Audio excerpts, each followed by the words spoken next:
Yeah, like Hope said, my name is Stogie Kenyatta. And Stogie's actually my given name. Yeah. I was born on the island of Jamaica. Yeah, man.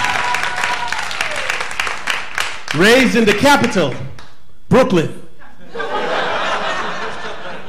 That's right, Brooklyn, New York, where the streets are dirty and grandmothers are 30.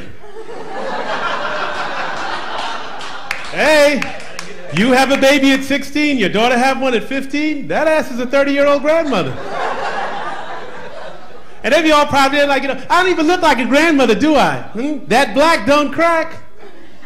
I'm like, yeah, well, it shouldn't, the bitch 30. You know?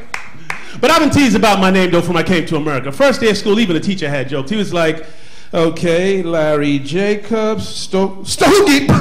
What the hell were your parents smoking when they named you Stogie? I'm like, gee, I don't know, dick. See, I can't believe you write that name on the board, teacher. Dick Brown? Say, I have a brown one too, but I don't go around telling everybody.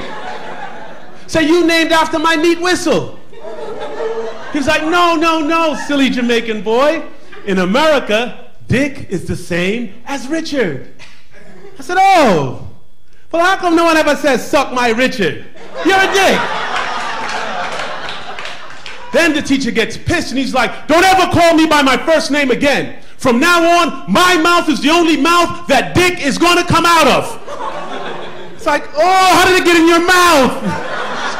Oh. But fortunately, though, the teacher had a good sense of humor, though, because I spent 2 years in 3rd grade. Yeah. But yeah, man, but growing up in New York, though, with a Jamaican mother is tough, man, because Jamaican mothers are strict, man. Jamaican mothers do not play. All right, man. I remember once I stole a stapler from school. My mother found out about it. She was like, stealing is wrong, Stogie. I come to this your country, and I started with nothing. And I still have most of it. I'm your mother. You should have come to me. I could have thieved one of those from the office. See, some of y'all are judging my mother. I can see in your face, you're judging my moms, okay? You're like, how sad. That bitch was a thief too. It's like, yo, listen. I'm gonna tell you like my mother used to tell me. My mother used to say, Stogie, I bust my body over 40 hours a week at that job. So the fact that I occasionally bring home a pen, or a little pencil, or a computer, a fax machine, a water cooler, and some of the bumbleclad lobby furniture, it don't make I a thief, okay? It don't make I a thief. Hey, it ain't stealing if you work there. After one show, this cute white couple came up to me one time and they said, oh, Stogie, we just love Jamaica. It is so beautiful. It is so peaceful. They never have any wars. I'm like, yeah. Have you ever seen the Jamaican army?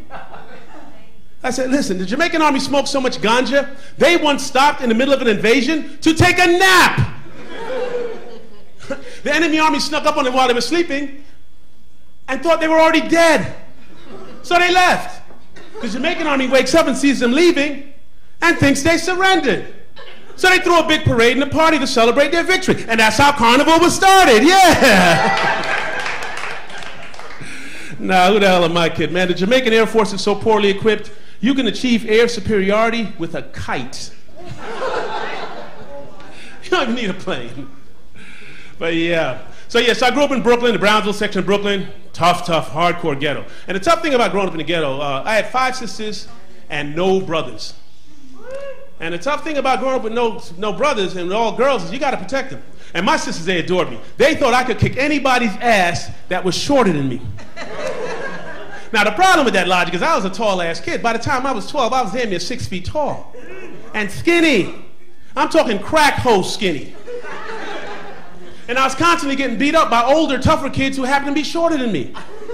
Oh, these kids kept it gangster, man. These kids were so tough. They would kick my ass on the way to a fight. Oh, like I was practice or some shit. And, these American ghettos, man, they could be intimidating to a 9-year-old Jamaican boy, Man, I remember my first recess, man. I came out on the playground, and I saw hundreds and hundreds of black and Puerto Rican kids on the playground. The little girls were on the swings. The little boys were on parole. I mean, it's not, man. I mean, grade school's not supposed to be that stressful, man, you know, man? But a former 8-year-old parolee told me that if I didn't give him my milk and cookies, man, my next nap would be a dirt nap. You know? The neighborhood bully was always threatening to give me a police beating. Now, a police beating is when you get your ass beaten so bad that when the police get there, they think they did it. And people always say, you should fight the neighborhood bully. You should fight the bully. Sure, you'll lose, but he'll respect you. Shit. There wasn't enough crack in the ghetto to get me to fight this motherfucker. I'm 12. I don't need respect. I need teeth. Okay? You know, shoot, man. This kid had muscles in his face. He was built like Mike Tyson. He was biracial, too. Yeah, he was half black and half Rottweiler.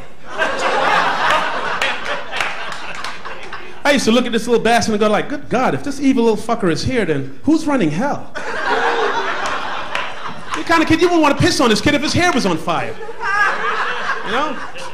Oh, man. And the worst thing in the world, right, is to get your ass whipped in front of your little sisters, right? No matter how bad an ass whipping I was taking, my little sisters would make it worse by yelling out embarrassing shit during the middle of the fight. Stuff like, hey, stop punching my brother in the face. Can't you see he's crying?